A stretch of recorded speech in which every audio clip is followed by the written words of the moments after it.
tidak bisa digosok begini, karena dia bisa mengikis enzim gigi, jadi harus atas ke bawah.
Ya, bagaimana menurut Tak ini kegiatan Pak?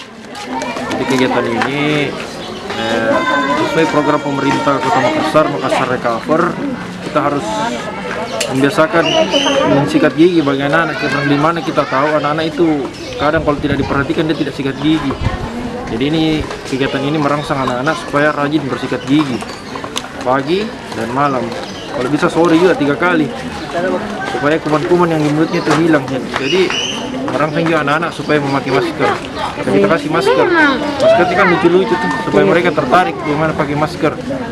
Iya, Pak. Teman-temannya ya. Terima kasih, Pak.